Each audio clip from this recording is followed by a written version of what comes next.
تعطى للأشخاص المتزوجين. نصائح المحيطين عم تدمر علاقتي مع شريكي. إحدى الجمل يلي بتتكرر.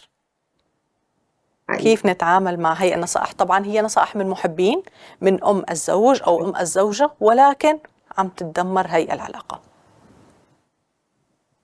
طيب معلش خلينا اقول لك كده ايه، انا مش هقول لك نصايح الاخرين بتدمر العلاقه.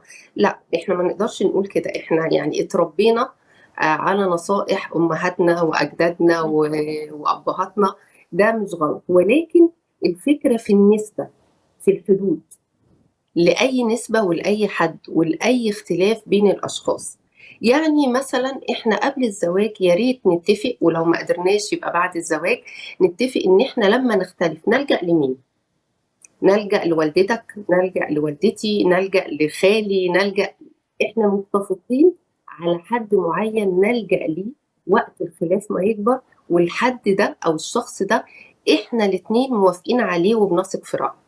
في هذه الحالة او في الوقت ده تمام، لان احنا الاتنين موافقين على معاييره وطريقة تفكيره، وبالتالي هنسمع كلامه بطريقة صحيحة وهنبقى صراحة معاه. طيب لو مفيش الكلام ده او حتى الشخص ده منفعش، يبقى وقتها نلجأ لمتخصص. دي نقطة. النقطة التانية، امتى النصايح تبقى مدمرة؟ اللي هي طول الوقت. انا طول الوقت باخد تجربة غيري، يعني لابسه نظاره حد تاني. تخيلي حضرتك كده ان انت مثلا خدتي نظاره نظر بتاعت شخص ولبستيها، هو شايف بيها كويس جدا ويعني مخليها نظر ست على ست. هل انت لما تلبسيها بتشوفي بيها؟ طبعا لا، رح يكون الرؤية عندي اكيد بشكل لا. مختلف وكمان ومؤذي. بالظبط، برافو عليكي، يعني غالبا كمان هتأذينا وتجيب لنا صداع. هو ده اللي بيحصل لما النصايح تبقى شغالة طول الوقت. الشخص المحب ده، حتى لو احنا افترضنا يعني حسن النية ان هو محب جدا، لو هو بيديكي نصيحة هتبقى من وجهة نظره، من معاييره هو، من خلال تجربته هو.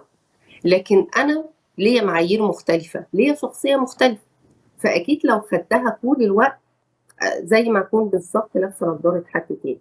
علشان كده من اهم يعني الفوائد اللي بتبقى في الكوتشنج، ان انا ككوتش ببقى فاهمه ده كويس قوي. انا بخليك انت تقول من خلال معاييرك انت واحاسيسك انت واللي انت عايزه، توصل للحلول او توصل للطريقه اللي مناسبه ليكم انتوا، مش اللي انا شايفاها صح. لان اللي انا بشوفه صح مش شرط يبقى صح عند الآخر. تماما.